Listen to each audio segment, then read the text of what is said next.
and gentlemen, please join me in welcoming your host, Elizabeth Gray.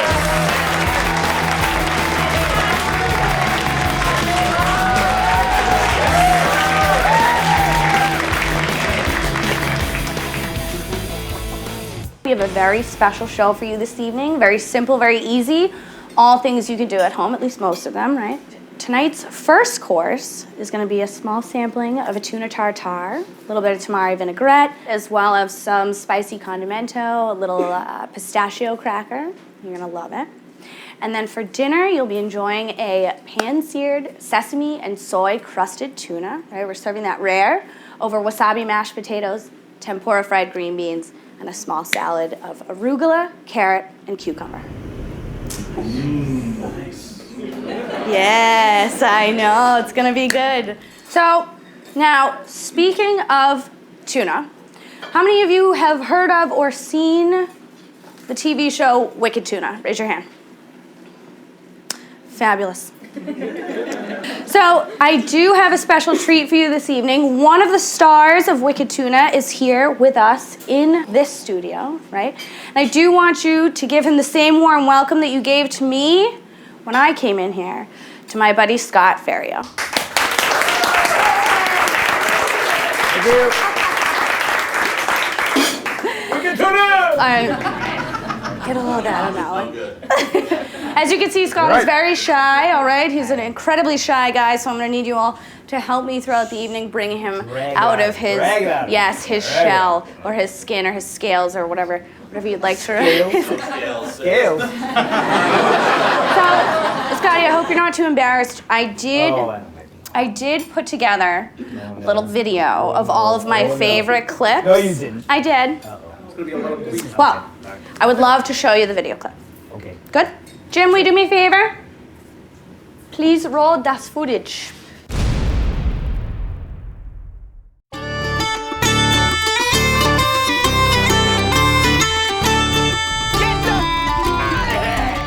Guggen, who parks right next to you, only bad things can happen. Oh, come over there! I'll kill you! I like to scream and yell at this, and he doesn't think he's doing anything wrong because he has no idea, because he's a Guggen.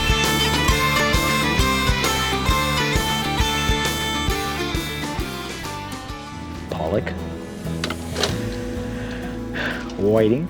Some people wear gloves, but I love the smell of chum in the morning.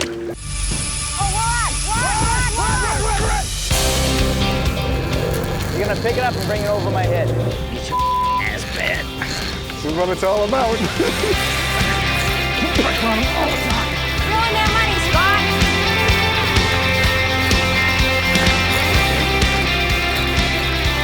Come on, 10 grand. Take her. Donna, take this. Donna! Go back. We're an hour and a half into the fight. He's taking 50 pounds of drag like it's nothing.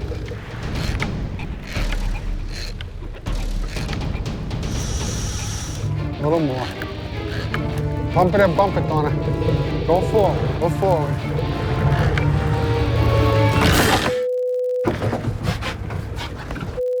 This! What they don't realize is the effort. The effort it takes to reel one of these things in. To lose it like that, that hurts. Come on, let's go. You guys are late. Let's go. Pick up the pace.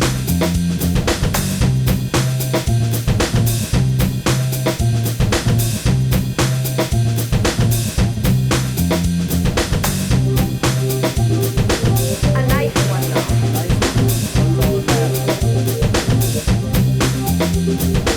There are no secrets in tuna fishing. You just have a great attitude. That's Woo!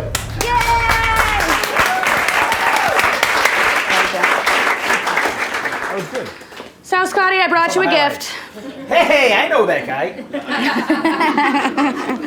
So, for those of you who have never seen a full-size tuna one and you just go to a restaurant and get a perfectly, seared piece of it, this is what it looks like before I get my hands on it. For those of you who don't know, this is yellowfin tuna, right? What do you catch, Scotty? We target bluefin tuna fish, Gotcha. which is in Japan, it's the primary fish that they love for sushi. You have never tasted bluefin of the Japanese quality. It's incredible. It melts in your mouth. It's buttery. It's just, it's phenomenal. So. Do you want to give them an idea of the range of price per pound? It's funny, when the boat price, the price we were actually paid for the fish, is really just a small portion of what they actually sell it for in Japan. So there are fish that actually get sold at auction in Japan that are worth hundreds of thousands of dollars.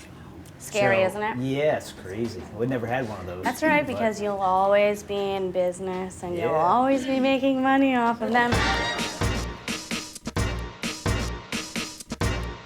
All right, so I'm gonna build a very simple vinaigrette, lemon vinaigrette. It's a vinaigrette we use in-house. I love it. All right, so a little honey in here. Now we're gonna wait until the very end to season our vinaigrette with salt and pepper. And ideally what I'm gonna do is just stand here and very slowly whisk in my oil. Get Scotty to say, real, real, real, real, real, real, real, real. Real, real, real, real. Come on!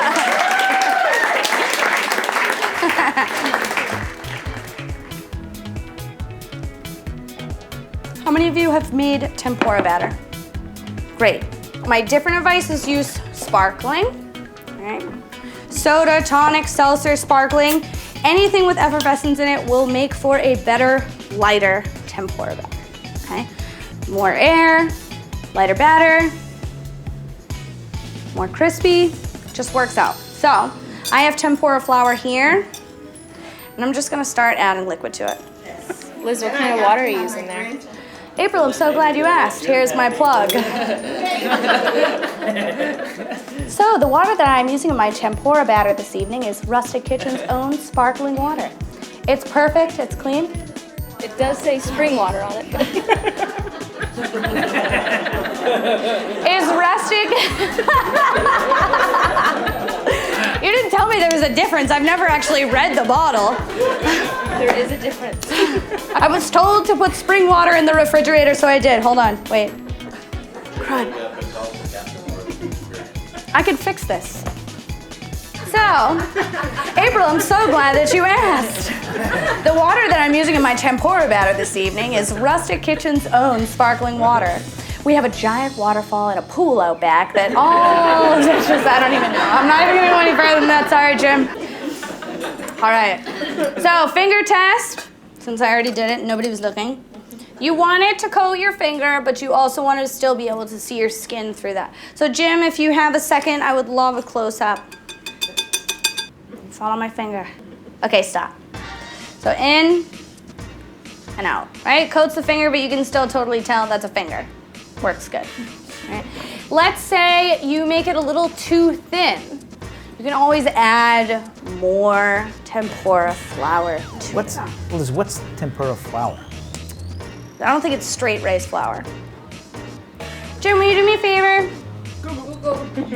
Can you Google tempura flour and find out what it's actually made out of? Now, obviously, depending on company, the amount, the variation will be different. So if you if you try one type of tempura batter and you don't love it, buy another kind because they're all different. Is Jim like an Ask Jeeves? Jim is my boss, and Jim and Kathy are the creators of the cooking show. Jim is the outhouse producer. Kathy is the in-house. What did you say?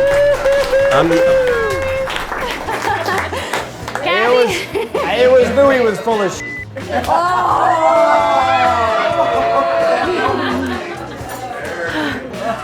Oh my God, I'm sweating. I gotta come over here for a second. Jim, don't get mad at me. Jim, I'm so sorry. I didn't mean to phrase it like that. Scott, you got a field day with that, let me tell you. You got a field day with that. Oh my God.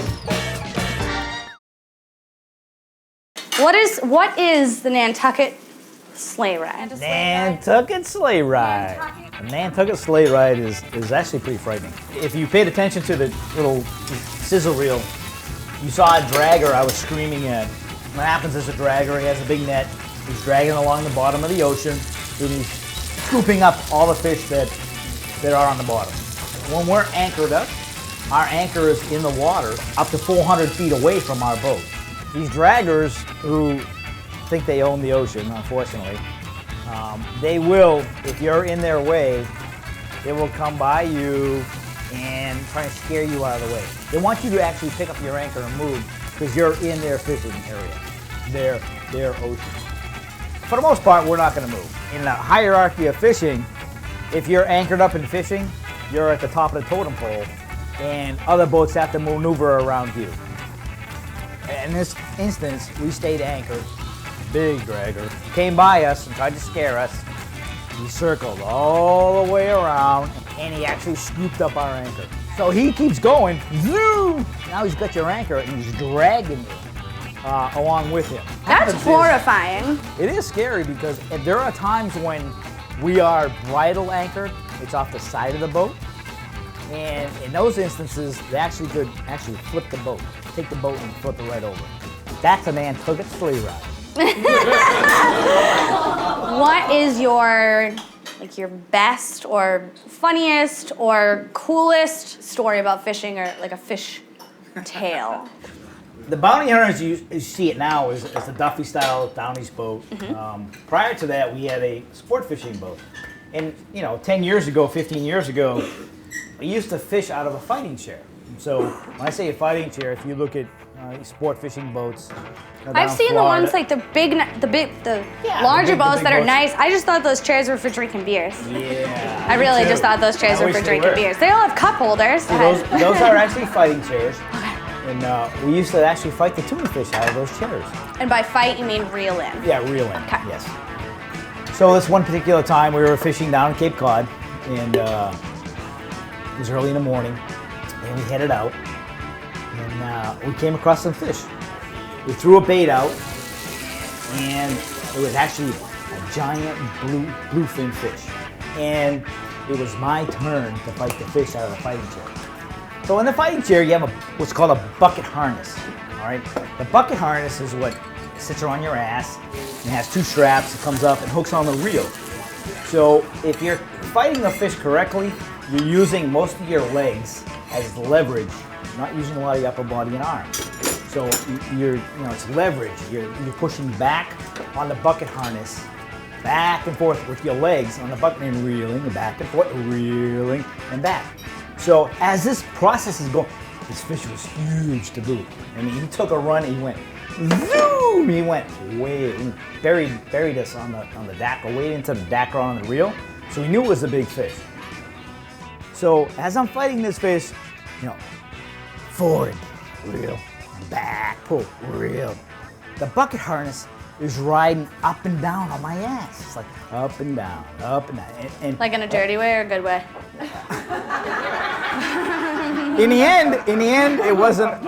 He did not answer that because you said dirty or good. He did not answer. Avoiding the answer to the question. In the end, everybody use your imagination. So, as we fight this fish, as I'm fighting this fish, and an hour goes by, and I'm feeling a little breeze. I'm like, wait, a good breeze or a bad breeze? A bad breeze. So, and I'm hearing like the rest of the crew starts to laugh. And I'm like, what the hell's going on? Through the motion of the bucket harness, dragged my shorts down around my ankles. So there I am. Oh yeah, butt naked, fighting a fish, and the rest of the crew is just hysterical. Laugh. From that day on, hey, Flash! I'm like, put my pants up. They wouldn't do it. They made me fight that fish with, my junk hanging out. Let's have a cheers. Cheers to Scotty's junk.